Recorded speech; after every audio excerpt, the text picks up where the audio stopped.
What exactly is a psychotherapist, and how can consulting or hiring one change your life?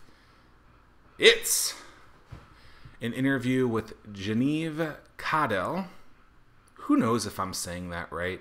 You know, one thing as I say, self-proclaimed being the greatest interviewer in the world, I do not say that I'm the greatest person at pronunciations.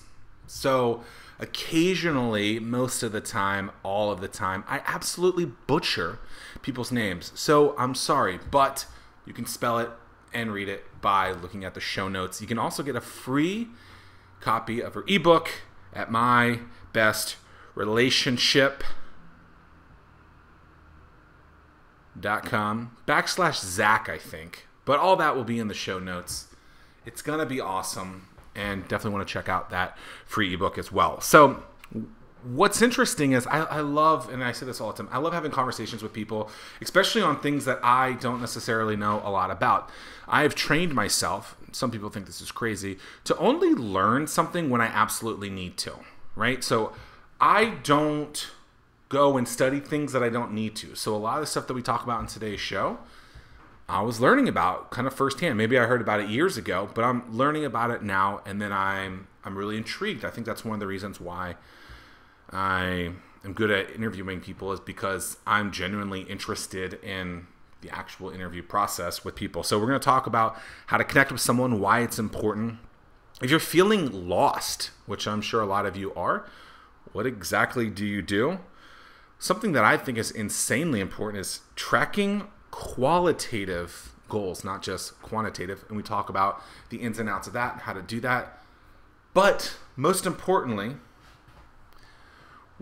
why life is so important, and how when things might be going bad, maybe they're going good too, how, working, hiring, consulting with a psychotherapist like Jenev could be such an important and monumental milestone in your life, because it'll help you. So I'm a big believer in hiring people that are better than me, and I think that's something that you should consider too. So without further ado, let's get into this amazing episode. A psychotherapist. What exactly is that? Well, a psychotherapist is somebody who's trained to talk with people, to help them or to assist them in getting out of their own way, figuring out certain issues that they're having, problems that they're having, and really have more of a, I guess any kind of different psychotherapist might answer this question differently, but kind of gain insight and I'm not going to say control, but more self-awareness, and ultimately live a more authentic and improved and more satisfying life. I love that word, authentic. I think most people are not as authentic as they need to be. When you start it's a practice you have your own practice, right? Yeah, I have a psychotherapy practice, and I also have a coaching practice. So when you started the psychotherapy practice, how quickly did you use that word in your language describing you? Which word? Psychotherapist? Yes. Yeah. Well, so in the process of training to become a psychotherapist, people have to do a lot of therapy without having a license. So that's sort of, from the very beginning. The reason I ask is because oftentimes people are using keywords associated with their business that aren't necessarily the keywords that people are searching for. So have you found in your practice that people are typing in, that on Google, psychotherapist on Google, or are they searching for something else? No, they're searching. Well, it depends on if they're finding me for couples therapy, they're searching for marital counseling, couples therapy, couples counseling, that kind of thing. Very few people, I think, use the term psychotherapist. Right. So do you ever think about not using that term as a way that you describe yourself? The reason I started this, because when I heard yourself describe this, I was like, what is that? Yeah. Because I wouldn't have Googled that to find you. I think you've just admitted that. Is that a psychotherapist? I don't even know. I think I say I'm a psychologist, which I think. Yeah, I watched a video of you. Okay. I think your introduction video, and I think you said I'm a psychotherapist. I wrote it down. And then you used Okay. the word communication. And I was like, oh, that's interesting. So just be like, so there's a part now. I just read a book myself, and one of the things I say are, when people think of you, what are the words that they associate with, and or what do you want them to think you do? And oftentimes those things don't gel together.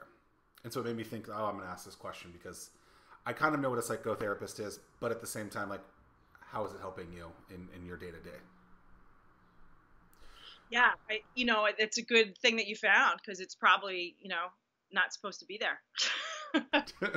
making big moves here on Right. episode 118 of the 1004 show. So authentic. What do you think being authentic is? I think authentic is really just being who you really are. And do the people that you talk with, I mean, do they feel like they're afraid to be authentic, or how do they become more authentic, I guess? Well, again, it depends on who I'm working with. I work with a couple different sort of types of people, so to speak. But if we're talking about people having relationship difficulties, they're often not authentic with each other because they are afraid to be authentic, because a lot of times what happens is people get caught in patterns that are self-defeating, but the only thing that they know what to do, it's the only thing they know how to deal with trying to maintain a connection, but it winds up sort of shooting themselves in the foot, because to really have a deep connection with somebody, authenticity is kind of necessary. Yeah. So a lot of the times people do have a hard time being authentic because of fears of how it might be perceived, whether they're going to be accepted, whether they're going to be rejected, whether they're going to be abandoned. I mean, there's a whole sort of set of biological things that are wired in that we're always contending with, whether we recognize it or not. And so this can often turn into people really masking who they are in attempts to protect the very thing that they're sabotaging. So, masking who they are, that's really good. So you already have me taking a page of notes. This is great. So I think a lot of people live this status quo life, and they're too afraid to get out of it. Obviously, you can tell just from a physical standpoint. I wear a black t-shirt basically every day, and people are like, oh, you should look more professional. And I'm like, well, I mean, it's my life, not yours. Like, no, I'll do what I want to do. And so it's like people and people think that their lives need to be a very specific way. Like, I need to go home and watch Netflix. I need to have a 9 to 5. I need to go on my 2 weeks vacation. Oh, my coworker went to Hawaii, so now I need to go to Hawaii. Like, is it just that society has become like this status quo of like, this is the way that you need to live, and people are not getting out of that? Or what are your thoughts on kind of that kind of mindset of like not being able to be your own self? I think it has a lot to do with conditioning, and I don't live in that world myself. Clearly, you don't either, right? And to some extent, I think we all do. But I think it has a lot to do with conditioning and just people not necessarily giving themselves the opportunity to think outside of boxes that they've been living in, that have felt safe, that have been, this is how it's done. People don't necessarily automatically, not everybody, I should say, thinks outside of those boxes. So it's conditioning, it's stability, it's comfortable. One thing that we are sort of, you and I were talking before, and you're like, get out of your comfort zones, right? People don't like that because it's uncertain and because it can be scary and because things can go wrong. But it's really, the growth happens at the end of your comfort zone, right? So I think it's a lot of conditioning and a lot of just what people know, and a lot of people don't think otherwise. Yeah, I know when I graduated high school, the next step was, oh, you got to go to college. Then you're going to go work for the man, and you're going to play this game. And I did it, and I followed the path that was, going to be magical for me. And for many people, that is fine. But for me, I was like, I made the wrong decision.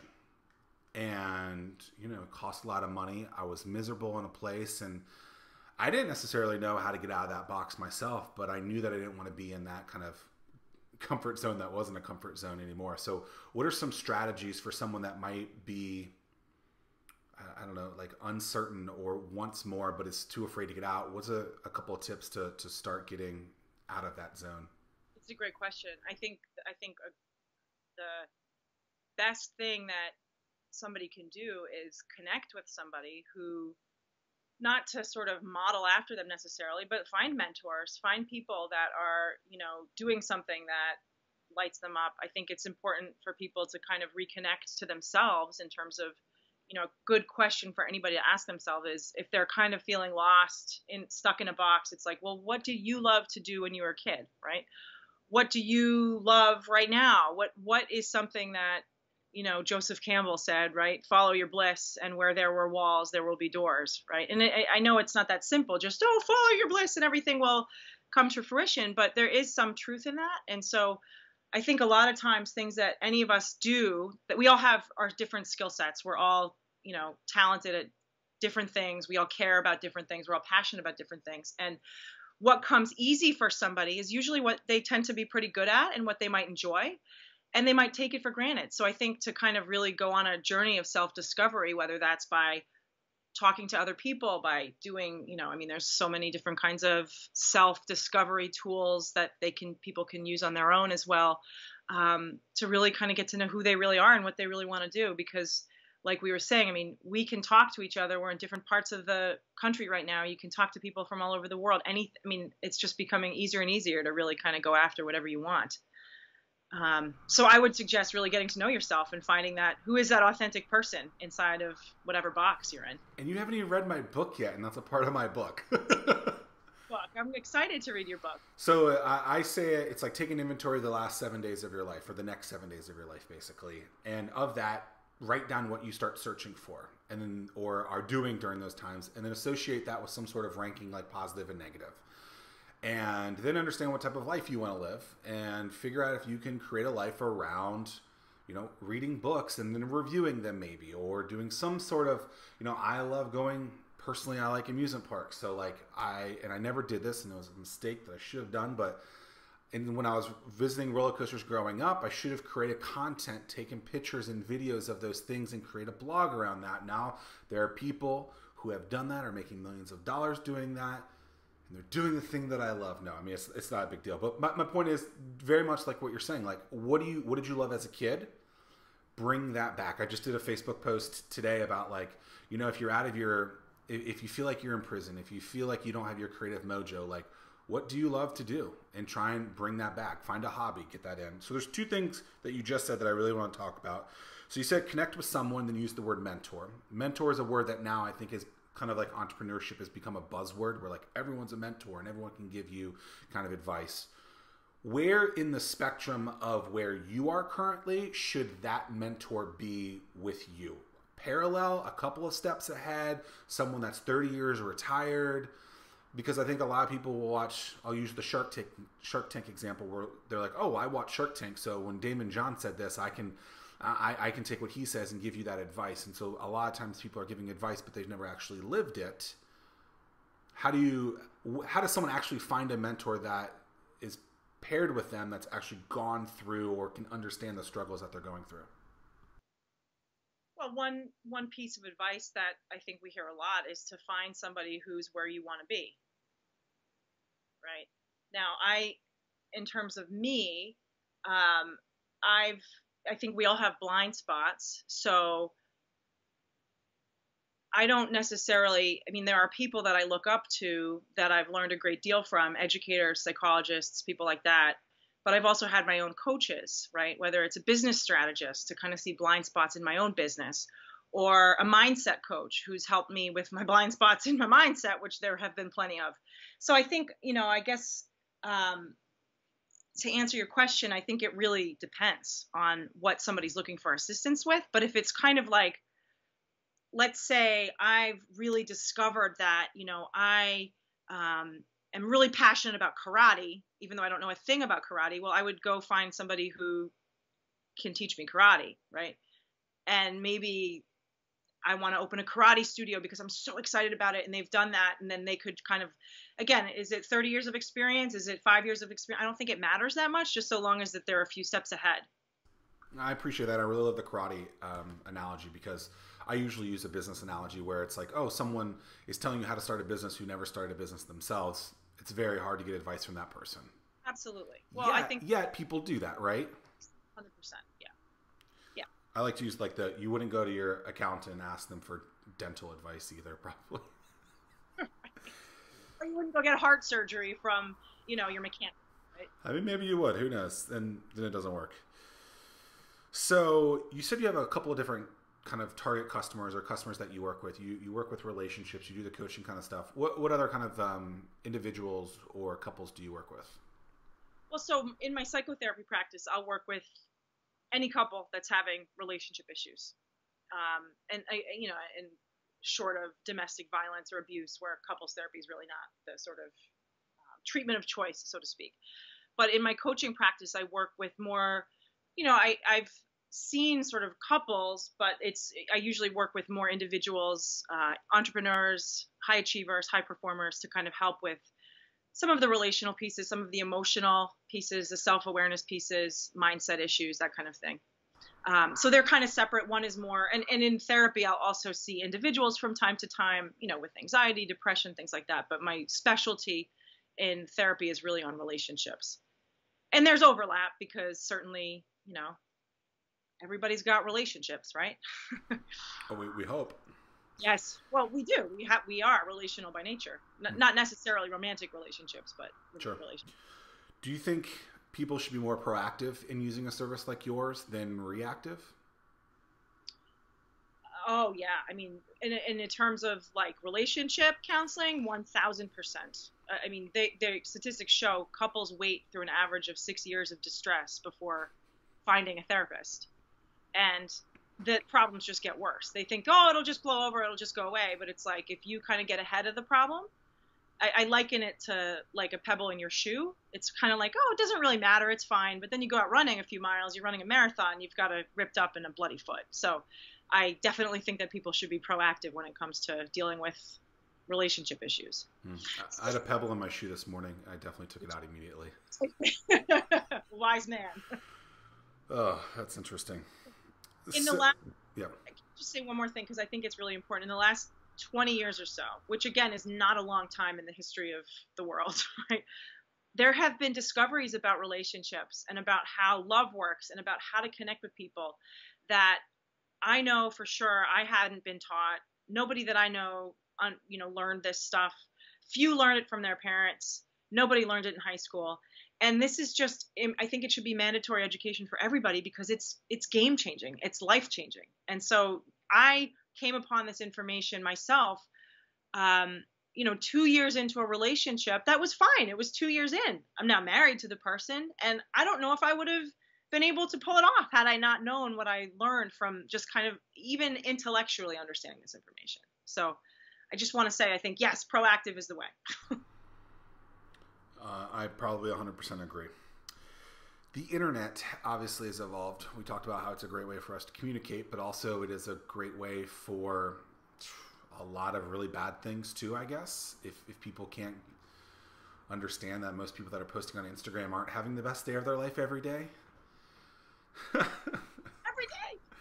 Man, I look beautiful every day. Well, I mean, maybe you and I do, but no one else. No. That was sarcasm, people. Like, it's okay.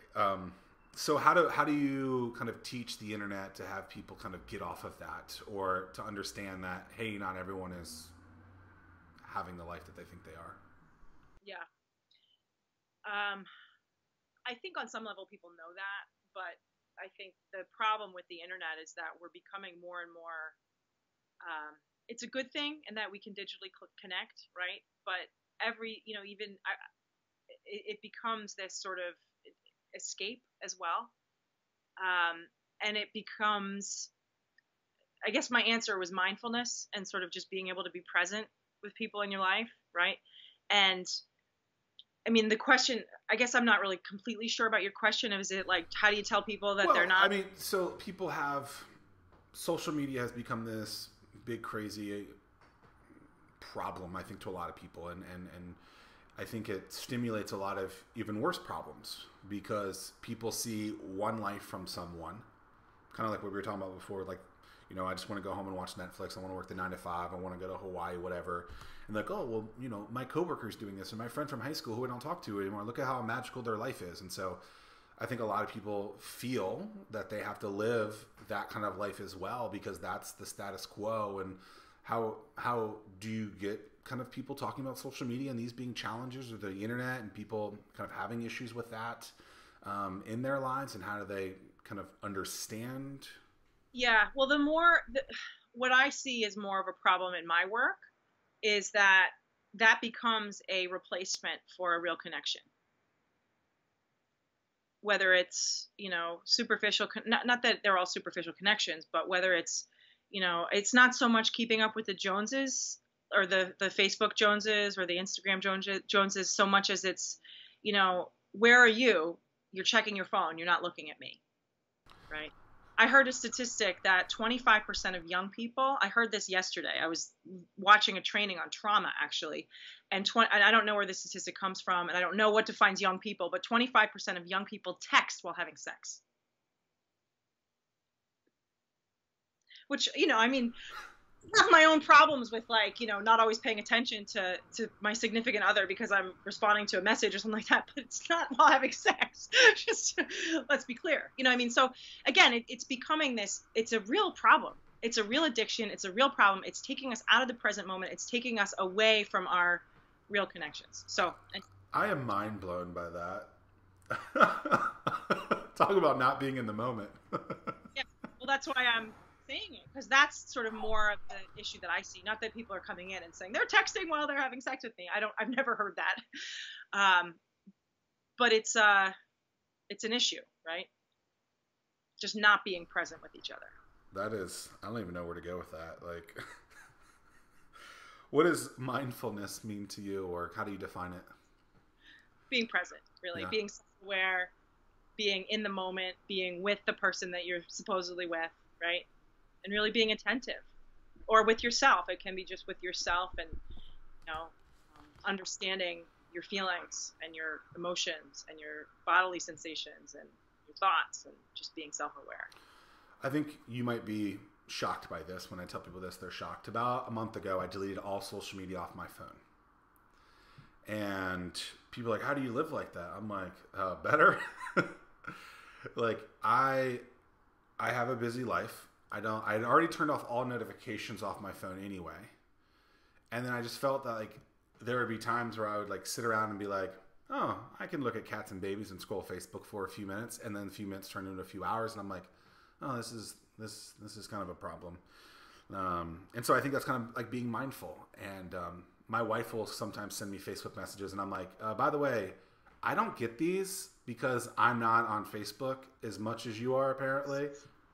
Love you, wife. Don't get mad at me for saying that. She doesn't watch the show, so we don't have to worry about that. If she starts watching, then we have to worry about what I say now.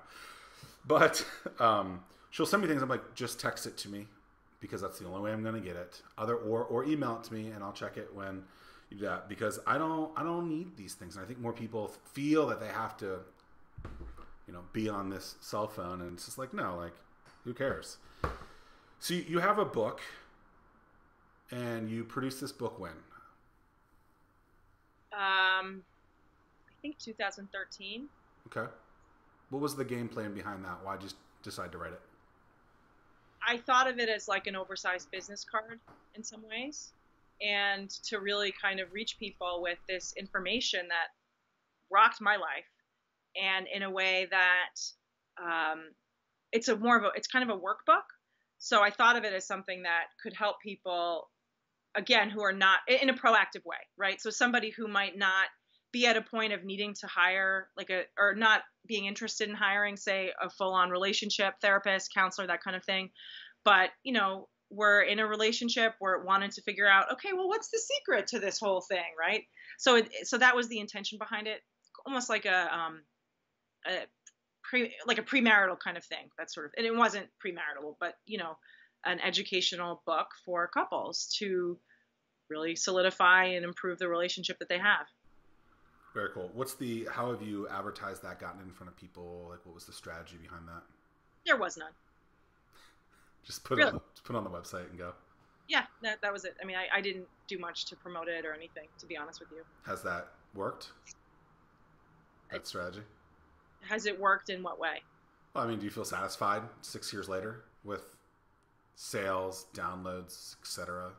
Yeah, I mean, I'm okay with it. Like, I recognize I haven't didn't like go all out with it and share it everywhere and, talk about it and, but it's still, people still tell me that it's helpful. Again, I'm sure that it's not reaching a lot of people, but for those it has, I mean, I do get downloads and, so I'm like, okay, it is what it is. I really don't, I wanted to write it more than anything else. And I do see that I mean, I didn't have a plan. I did it on my own. I didn't recognize the importance of, sharing and spreading widely. But I'm kind of like, I recognize that and it is what it is. So. Yeah, at least you recognize it. How do goals incorporate into your kind of personal and business life? And then when you're talking with clients, are goals something that are important or not important? Goals are absolutely important. And my main goals, to be honest with, just personally for me, is to show up and be the best person that somebody hires, whether it's therapist or coach, in my own like parenting and spousedom myself, right? And it's really about being present. And for myself, it's every day I really take space to focus on, okay, every person that's going to walk in my door virtually or literally, what needs to happen. With my clients, the goals are, they feel better. They feel like they can hear each other, that they can communicate better, that they're able to understand what's really happening. And so I take them through a process that, it's not like we have a checklist necessarily of here are the goals to meet. And the other goals, with my coaching clients, it really depends on the clients. They set the goals. I don't really set their goals, but it's definitely something that we focus on, whether it's a monetary, goal or a, interpersonal goal that they have with either their staff or spouse or, that sort of thing. So I think goals are very important, but, again, with me, it's a little bit, it's almost like, when if it's a very, clear and cut, like monetary goal, well, that's obviously, that's that. But with other things, it's like, when you understand somebody better, when you're connecting better, when you have a good time with somebody and you're not getting caught in the same kinds of spirals that you usually do. So. Yeah, so I want to touch on that a little bit more. So I wrote down, how do you track qualitative goals, which is I think what you're talking about, right? So my main goal in life is like to be happy. And the reason I want to be happy is because when I went through that path that the world told me to go by, I was super like not happy with life. And so how does someone then track or understand or know those qualitative goals that you can't just say, oh, I made $10 today and my goal was to make $5? Well, I mean, I will ask my couples, how are you doing, right? And so one way of doing it, and this is an exercise that I give to people that they can do on their own, because sometimes, things get, when they're done with me, and I don't want people to work with me forever, because obviously I want them in and out, and the work I do is relatively short term. But one way of doing that is by assigning a numeric quality, right? So how are we doing this week? This is a conversation that people can have on their own. How are we doing this week on a scale of 1 to 10, with 10 being like the best possible ever, and 1 is like, I'm ready to leave you, right? 1 is the worst. And people can talk to each other about that. And it's not so much of a like, okay, we need to have a 10 at all times, but if it's an 8, well, how can it be a 9, right? What needs to happen for it to be a 9? What does an 8 mean? Why isn't it a 7? What is going so well that it's an 8? So in that sense, measuring these goals that are more qualitative, I think it's about just really getting a sense of how somebody feels. And that if the wires don't get crossed, which is how a lot of people show up, that speaks for itself, and then it's like, okay, well, how long can that last without it relapsing? And then eventually it's a pattern, it's a paradigm shift, as opposed to like the goal is a paradigm shift, if that makes any sense, in terms of the pattern that people are caught in. And once you start, again, it's not something that's, it could be measurable, and there are sort of ways of doing that, but it's really like, I just putting words to it and sort of just being explicit and unpacking what it is. I don't know if that answers your question. That's a very... I like that you said assign numeric qualities or a numeric quality to it. I like that. That's really interesting because People have asked me, like, well, how do you know if you're happy? I'm like, well, I know I'm not mad or sad like I was when I worked before, so I guess I'm happy. Have Facebook off your phone, totally. Right? Yeah, people think like I did it live on. I did it actually. I was doing a Facebook Live. I still have all social media that I had before. I just use them for my computer, not for my phone. And I did it on one of my Facebook Live show. And people are like, oh my God, you're crazy. How could you do that? And I'm like, you have a lot more control over your life than you think. You're just allowing someone else to control you, or some device to control you. You just said wires crossed. People come in and have wires crossed. What do you mean by that? That's a good question. The signal that they think they're emitting is not getting picked up on by the other person. The intention and the motivation are not perceived accurately. And this kind of goes back to what we were saying originally about authenticity to some extent, in that because of fear or really fear, largely it's usually fear, but because of that, people might not express themselves in ways that's picked up on. So I guess that's what I mean by wires crossing. You look at me a certain way and I see that you're raging at me, when that's really not what you're seeing, what you're what you're feeling, hopefully. Right? So not understanding the context of what you're doing, not understanding my emotional reality, or not understanding the other person's emotional reality. And it's a combination of patterns of relating that haven't served them, plus patterns of expressing that aren't being picked up on. So can you understand someone's emotions if you're not in them? If that makes sense? Yes, absolutely. How? All wired to be able to do that, for sure. How would one get started with that? Like, how does one... just communicating? Well, empathy. Again, it goes back to mindfulness and really being... again, we are all made of the same stuff. Now, again, I can't necessarily ever see the world from Zack's eyes, right? I cannot do that. But we are wired to empathize with each other, right? And so, what happens though is that, people do have a hard time understanding each other. So when people are able to kind of slow down and be in a moment together and really be open to somebody else's experience, and somebody's open to their own experience, and they're able to kind of share that in a real way, I think people can understand each other. Again, not 1000% like I can see things exactly your way, but to the extent that people can feel felt, they can feel heard, they can feel understood. It's something that we all need to be our best. I just watched a movie on Netflix called Anon, I think is what it was called. And it's some 20,000 years down the line type of movie where apparently you can see people in their minds and what they're doing. So if you guys are watching this 20,000 years from now, right? Clearly we know that has changed now. What's something that really excites you? Not necessarily with a business perspective, just like in life, like that really gets you going every day or every once in a while.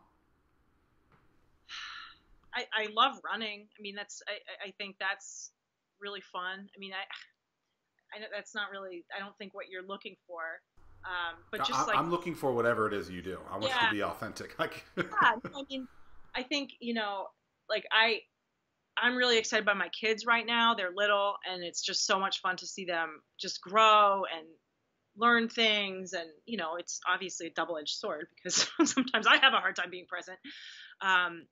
But just exploring new places, doing new things, I love my family and having adventures with them. I mean, that sort of thing is always something that's, just been really exciting to me, especially when it's nice outside, which it is finally here in... We're New Hampshire, right? New Hampshire, yeah. Yeah. It's been really nice the last few weeks, and this week it decided to rain. And I own a Jeep, and I had the top off, and between all the rain and the pollen that went in, it's been pretty miserable, but it's fun. You got in your Jeep, the rain and the pollen and everything? Yeah. I mean, it's a Jeep Wrangler. Take the top off. I'm a rebel. I'm like, whatever. I'm not going to live in your box. Well, when I bought the Jeep, they were like, oh, it's waterproof. It'll be fine. I'm like, cool. And I've taken that probably a little too aggressively, but that's okay. You just said something that I'm going to spin a little bit and say, how do you practice what you preach, right? So you help people all the time. How do you make sure that you actually do that? Yeah, well, when I do, it's a really good question. And I have my, I'm not I'm not a pro by all means, right? I'm not a pro, but it depends, right? And so I will do my own sort of very brief mindfulness practice myself, right? That is something that I do. And I'm going to be honest, I just moved last week. And so everything's been in a little bit of disarray. So I haven't been doing that as much as I'd like to, or as much as I should, according to my own box. When it comes to relationship stuff, I can be a brat. I can be as obstinate as the next person. But because I know what I know about how these things work and what it's all about, I think that my significant other and I do a pretty good job of diffusing things when, they might get tense or whatever, if one of us rubs the other person the wrong way or does something, whatever. I mean, we all screw up, right? So, so understanding that and knowing that and always coming back, right? Coming back, the key isn't, I mean, everybody fights, everybody has disagreements. And the key isn't about not doing that. It's about coming back. And I will say too, that, one of the reasons why I love working with entrepreneurs, high performers, I mean, we were talking about that. You love what you do, I would imagine, right? Right? You love what you do. I love what I do. We love our work. Of course. It's like, and if you think about how much we work, I mean, and just in terms of like how somebody works, it's a lot of their time. We're not going to live in the box. We're going to do what we love. I could spend all my time working, right? But I've had to set serious limits in terms of, okay, I'm not going to see clients at night. That was a difficult struggle for me because I want to bend over backwards for the people that I'm working with. A lot of them want to work with me at night. I would see people on the weekends in the past. I've had to put the kibosh on all of that because I have to put what's first to me first, which really is my family. My clients are so important to me, but they can work on my schedule, right? And so that's been in terms of my own development and growth with my own boundaries. Did that happen because you got in like a big argument with your significant other? Like how did that conclusion of I cannot be working nights and weekends, how did you come to that conclusion? Because I think a lot of people have done that, right? And then like I've been there too. Like I used to be out every night, hosting events, going to events, networking, doing it. And then I got in a little bit of trouble with the old waifaroo who wasn't a wife at that point. Like how did you come to that conclusion that you needed to kind of ixnay on the one or however you say it? Yeah, well, I mean, it was a long time ago, and I wasn't married at the time either. But I was living with my now spouse, and I had a day job, and then I worked in my practice at night. So this was maybe 2009, 2010, and we were like passing ships in the night. I would never see him, and it was a point of contention, but it was my decision, if that makes sense, right? And yet I had still kind of flirted with that over the years, whether it's, I'm just going to do an intensive this weekend with a couple, or, this person really needs to talk to me tonight. So, and even in the last, but then we had kids, and that sort of made it just kind of, I don't know, it just shifted everything. Cause then it was like, okay, I'm paying to ship the kids out during the day, so I'm going to be with them at night. And you know what I mean? But it was a gradual process, and it wasn't ever one sort of like, this is not going to happen anymore kind of issue. But it's also about mine was. Yeah. Well, good for you for, taking the cue, so to speak. Right. It's the only one I've ever taken. That's the other thing though, right? Because you're your own, as when we're our own bosses, we're not good at necessarily taking cues. Right. I just read this book. I say read, I listened to it. I've been swimming laps. It's called The Subtle Art of Not Giving an F. Yeah. Have you ever read it? No, I've heard of it. I haven't read it. So the guy, I can't remember who wrote it. It's a good book. It's really interesting. Like when people who do care about, like I get it because I live that life already, basically, but a lot of people don't. And so he said something along the lines of that, where it's like, if you come up with the conclusion to do something, it's cool and everything's okay. When someone else comes up and says, we want you to do this, you're like, no, screw you. I don't want to do that. And I was like, yep, that's me. Like, I don't want someone to, wife says, come to bed or whatever. I'm like, no. This is on my clock. And so right. It's so interesting to hear you say that. Well, there's research that shows that when things are forced in our face and things are, I mean, there's a part of our brain, I forget which part it is, but it rebels and it says no way. So there's like psychological research to prove that. It's crazy wild. So you went from in '09. When did you start your practice or go all in, I guess? All in was 2013. So that transition from at least '09 to 13, like what went through your mind? Like how did you finally make the decision? Like, okay, I can do this. Like, how did you kind of leave? I actually went all in 2010. Okay. And an opportunity fell in my lap that was too good not to take up on. So I went back. So I was on my own for a little bit, 2010 for maybe let me think, whatever, for a few months. I don't know for how long, but I was on my own and I was just doing my practice.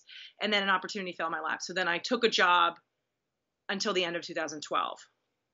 Sorry. So I just wanted to No. So let's talk about that then first. So what made that opportunity so good that didn't continue to stay that good forever then?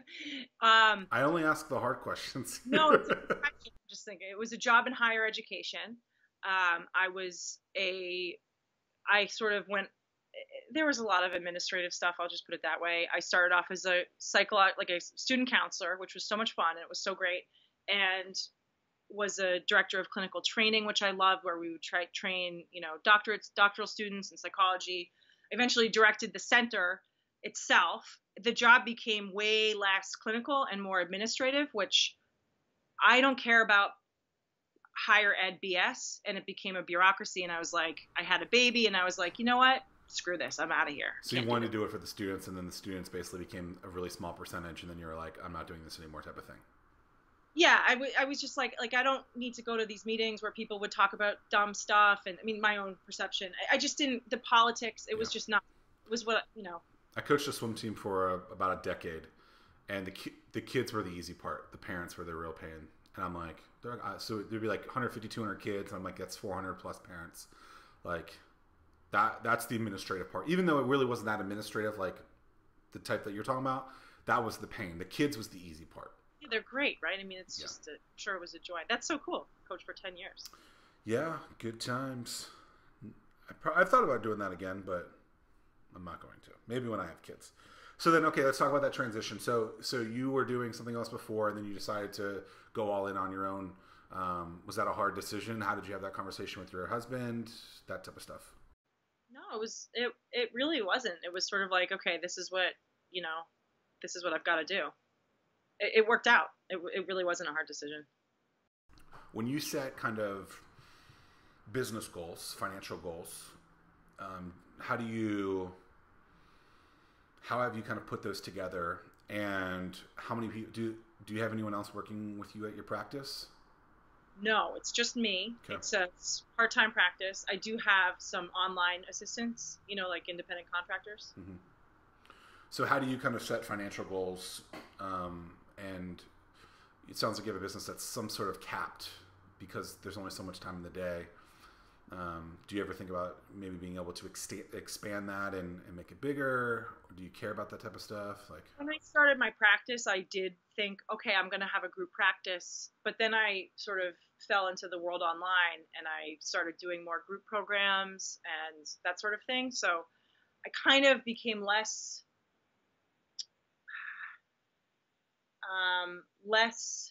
intent on growing a brick and mortar practice and really kind of being my own thing, doing my own thing online is what happened. So there was a shift for me in around 2013, 2014. I started doing more coaching and working with more of a global population. And, I've done a few different courses online and that kind of thing. So, do you charge for your courses?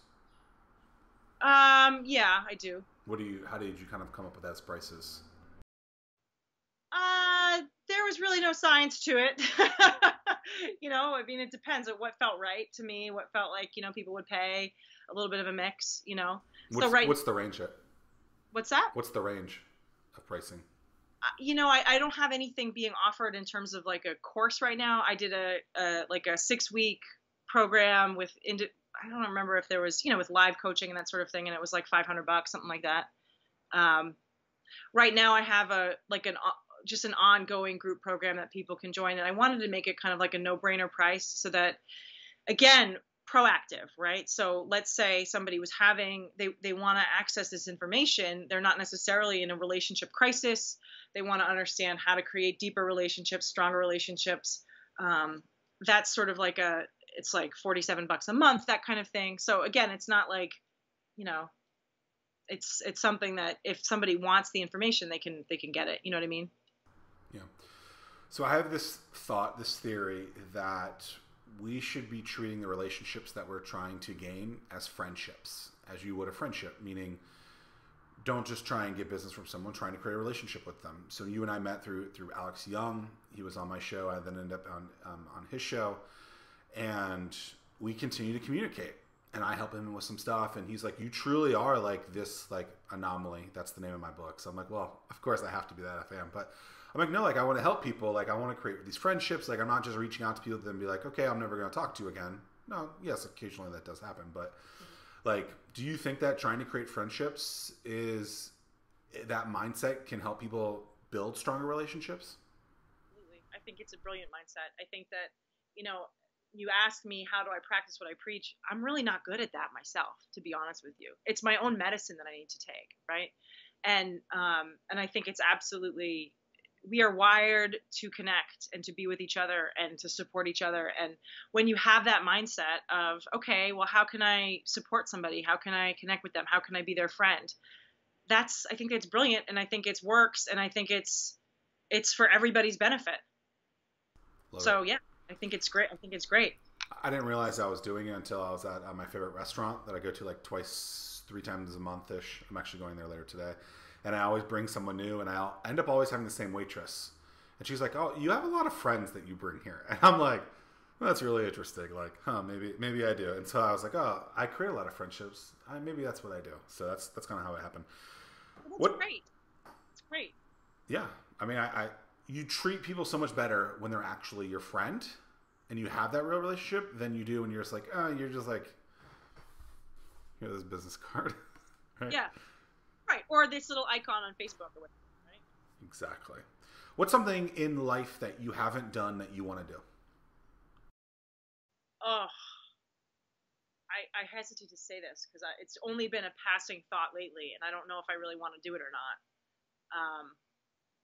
But the thing that came to mind, I'm listening to the book. I think it's called North. It's about this guy who's setting a world. We're not there yet, and I haven't finished it yet. But I've been listening to it while I'm running, and he's like setting the world record of running up the Appalachian Trail. So what I thought about is maybe doing like an ultra marathon. Which again, I don't know how I feel about that. I'm not going to say I really want to do that, but I mean, there are that's a possibility of doing an ultra.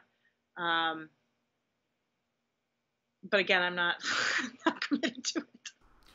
So, actually, I'm going to give you 3 off of that kind of topic. I don't know how you like to consume content, but there's 3 kind of pieces of content that I can think of, or brands or personalities that do some form of that. So Red Bull did a documentary on a guy who ran the Appalachian Trail in, I think, 46 days. Wow. That might be the guy. Maybe. Yes. That's what he's going for. Yeah, that's probably it. Oh, it's ridiculous. So they videotaped the whole thing, like this is like 3,000 miles or something like this. Like the Appalachian Trail is long. Like he's running like 2 marathons a day or something. Like and not to mention the hills. Then there's this guy who creates content. He's also a runner. He creates running documentaries. His name's Billy Yang. His stuff is really interesting. So he talks about kind of the ups and downs of all this. And then Rich Roll, I don't know if you've heard of him. He's a former USC, I think, swimmer turned lawyer turned alcoholic turned vegan turned ultra runner. I heard an interview with him recently. Yeah. And so all 3 are kind of around that stuff. I'm not like a super fit person, but I like to watch fit stuff because I'm like, oh, if I watch it, maybe I could be fit. Yeah, I'm not into the whole scene myself, but I'm listening to the book. So it's called North?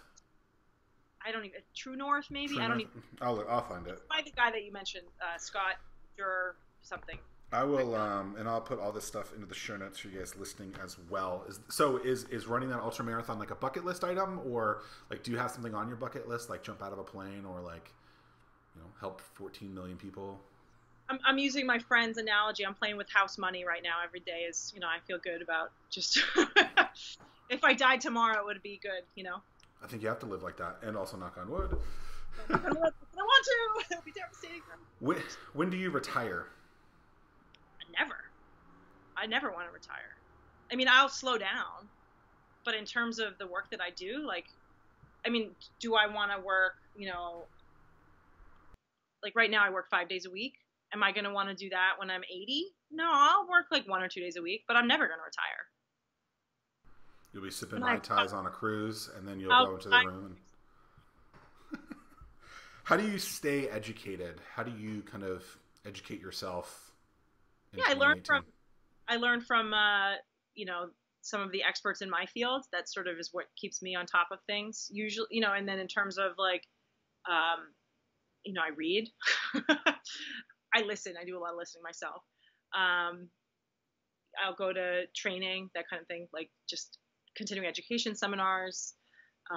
Do you have like a line item in your business for like education for the topics that you just talked about? What do you mean by like my? Do you have like a budget for those type of things, like workshops, books, trainings, etc.? Like a lot of money on it, whether it's budgeted or not. I mean, I'm not that organized, but yes, I do. So anyone that's running one of those things, this is the lady to sell to, because she just buys. So that's all you have to do. What are you best in the world at? Being me. It's good. I appreciate that. What's something that I haven't asked you that you want to talk about, or that people normally do ask?